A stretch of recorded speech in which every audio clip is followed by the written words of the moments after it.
The words of my mouth and the meditations of our hearts be acceptable to you, O Lord, our strength and our Redeemer. Amen. God promised Abraham and the Jews the land of Canaan. It was, says Genesis, a land flowing with milk and honey. And after a long and painful journey, finally that promise is about to come true. All the people, count them, folks, all of the people gathered at a place called Shechem to hear the word of the Lord. And it was, of all people, a man named Joshua who took a sip of water, cleared his throat, and spoke for God. I took your father Abraham. I gave him Isaac. I birthed Jacob and Esau. I sent Moses. I plagued Egypt. I saved your parents from the land of Egypt. I brought them out. I did, I saw, I came, I cared. You get it? The main actor in this drama is not Joshua. It's not Moses. It's not even Abraham.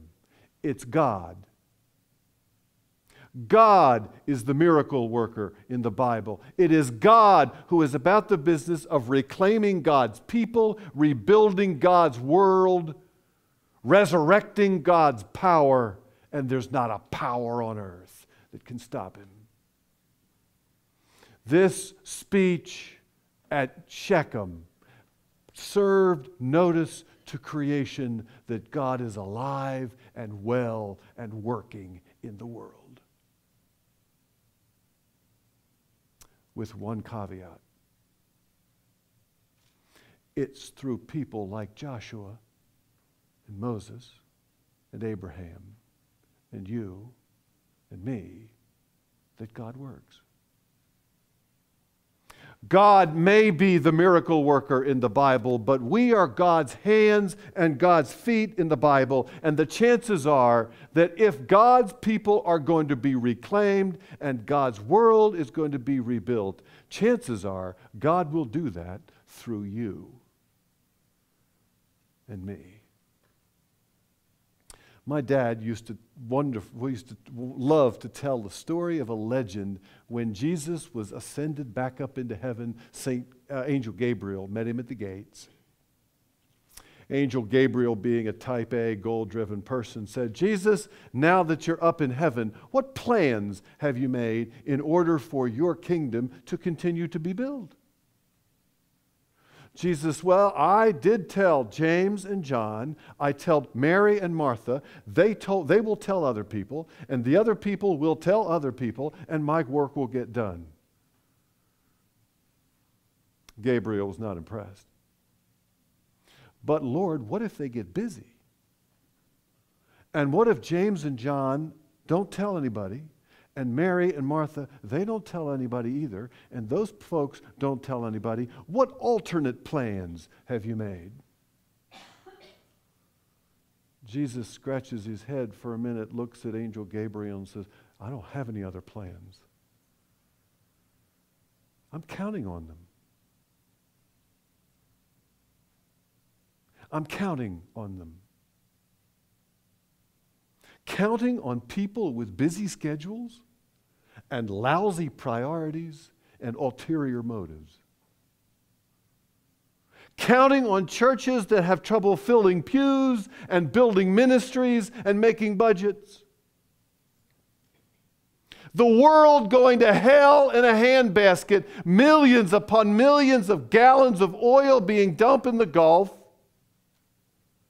The number of people who haven't heard of Jesus surpasses the number of people who have rejected him, and he's counting on us?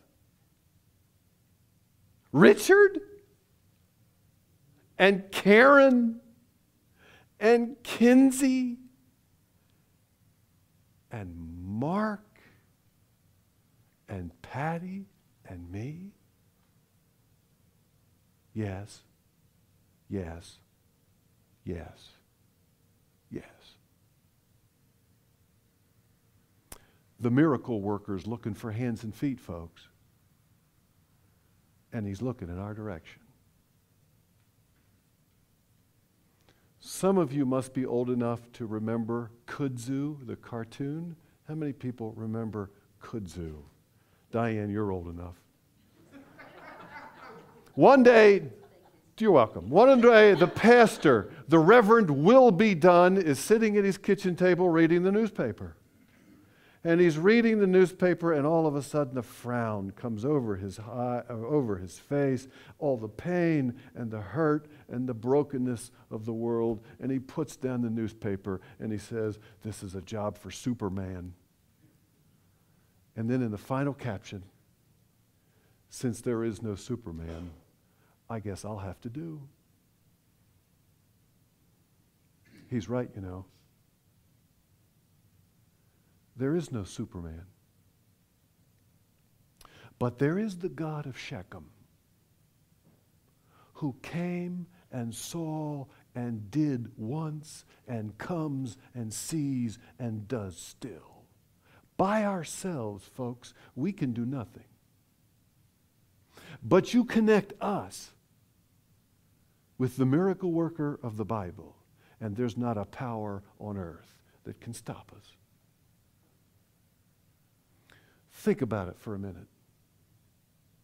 The real question is not what are we capable of? The real question is what is God capable of through us? Here's hoping that you and I will spend our lives finding an answer to that question. Amen.